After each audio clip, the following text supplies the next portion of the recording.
Assalamualaikum warahmatullahi wabarakatuh. Hi, good morning student.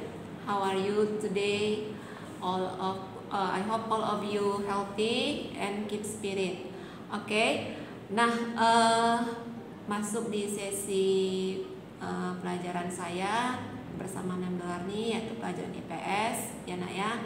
Nah, di materi untuk pertemuan di semester genap ini kita masuk di bab 3 ya. Jadi kamu bisa langsung buka buku kamu di bab 3 buku IPS.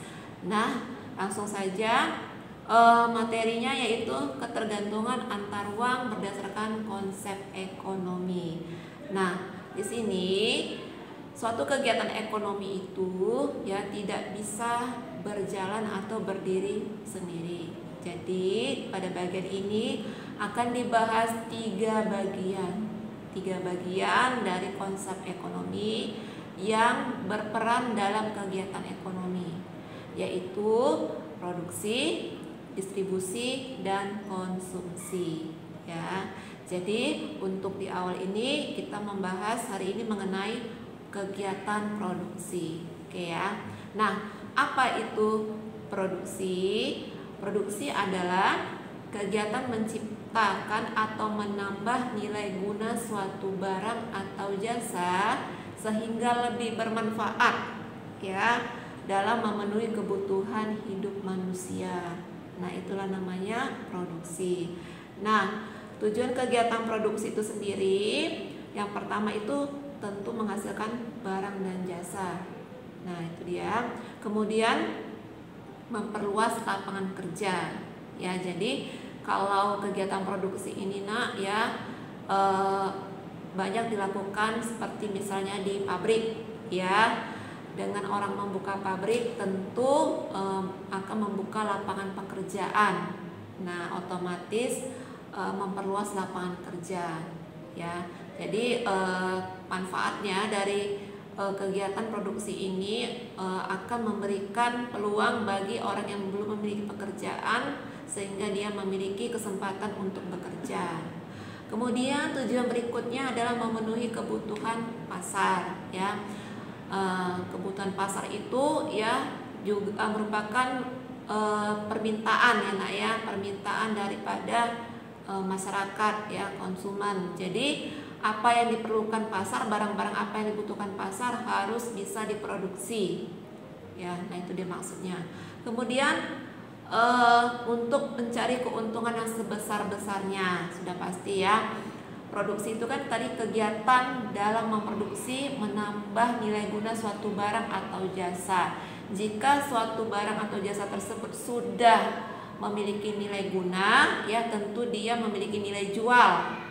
Nah, setelah dia memiliki nilai jual, tentulah dari nilai jual tersebut akan mendapatkan keuntungan seperti itu ya, dari produk yang sudah dibuat kemudian dijual ke konsumen, maka akan mendapatkan keuntungan atau laba.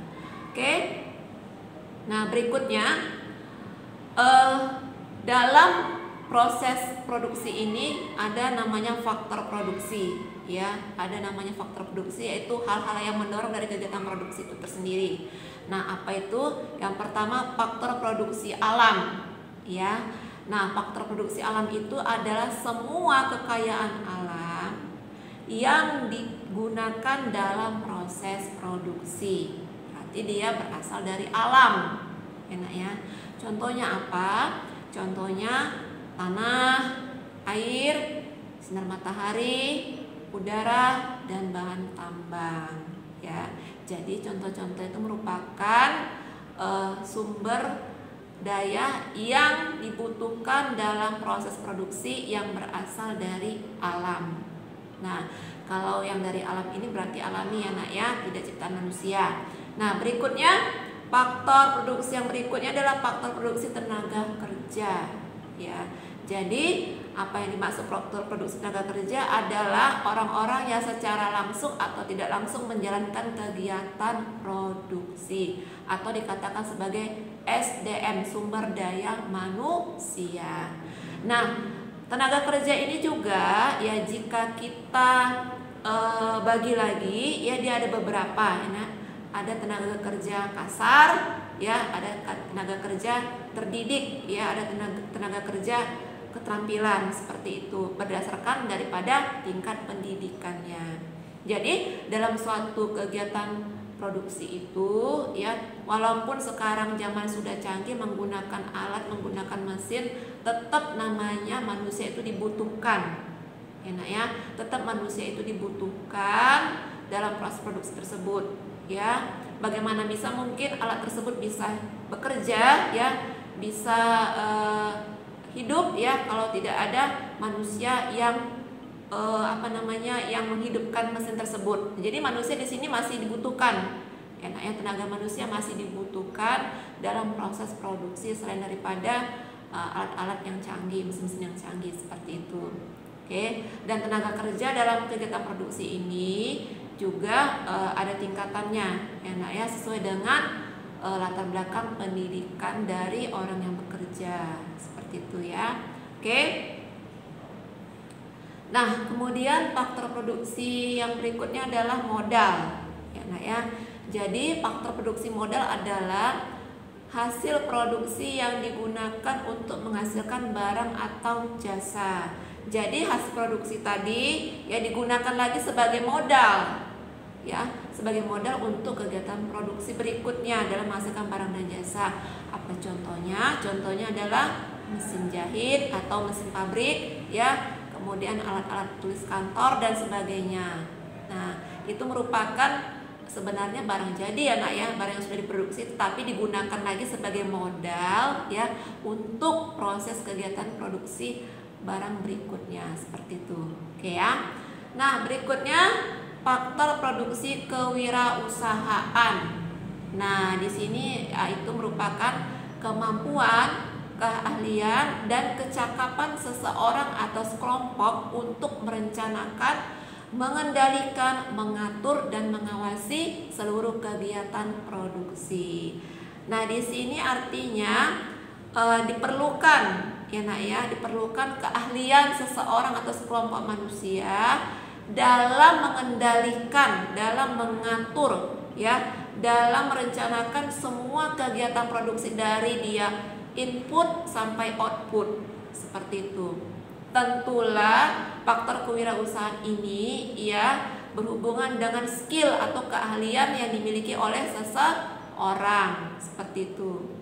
Contohnya ya, orang tersebut memiliki keahlian atau skill di bidang mesin ya nak ya, kan ada namanya teknik mesin ya nak. Tentu dia harus menguasai daripada teknologi mesin tersebut dalam mengendalikan, dalam mengatur pemakaian mesin-mesin yang ada di pabrik, itu contohnya misalnya.